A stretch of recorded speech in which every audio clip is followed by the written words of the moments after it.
are you doing here, Roy? Have a seat, Walter. Sit down.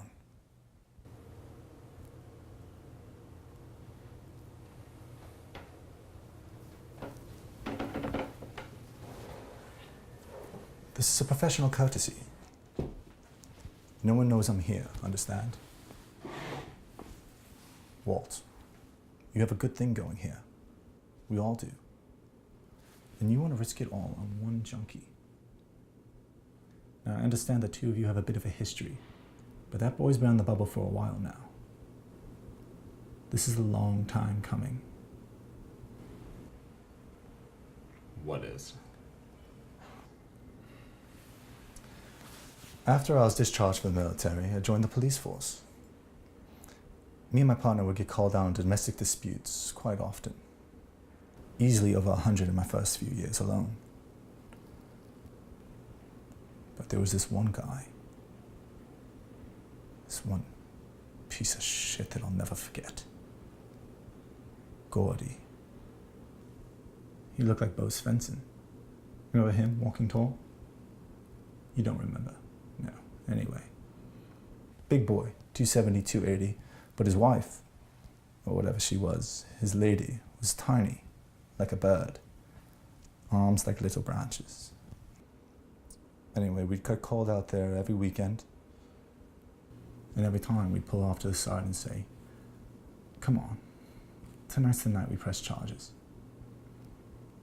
Now this wasn't one of those, deep down he really loves me setups. We got a lot of those, but not this. This girl was scared. She wasn't going to cross him, no way. Not him. So, nothing for us to do but pass her off onto the EMTs, cuff him, put her in the back of the car, go downtown, put him in a drunk tank for the night. He'd sleep it off. Next morning, out he goes, back home. But one night, my partner calls out sick and it's just me. Call comes in, put the cuffs on him, back of the car, and away we drive. And on this night, this sideways asshole is in the back seat humming Danny Boy.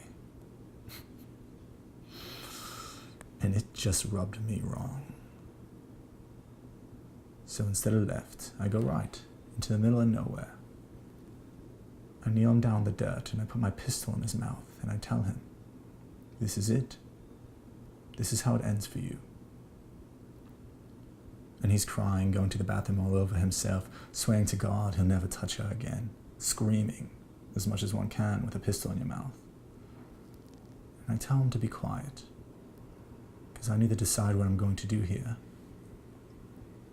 And he goes quiet, and goes still, and real quiet,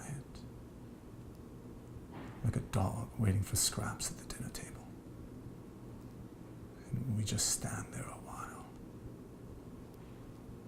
Me acting like I'm deciding what to do, and Prince Charming kneeling in the dirt with shit in his pants. And after a few minutes, I take the gun out of his mouth and I tell him, I swear to God, if you ever touch her again, I swear I'll blah, blah, blah, blah, blah, blah, blah, and such and such and such and such. Just a warning. Of course. Just trying to do the right thing. But 2 weeks later, he killed her. Of course. Bashed her head in with the base of a blender. When we got there, there was so much blood, you could taste the metal in the air.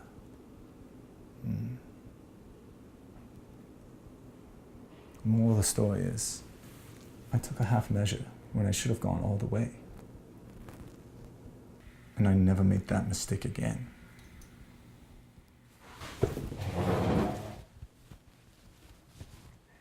No more half measures, Walter.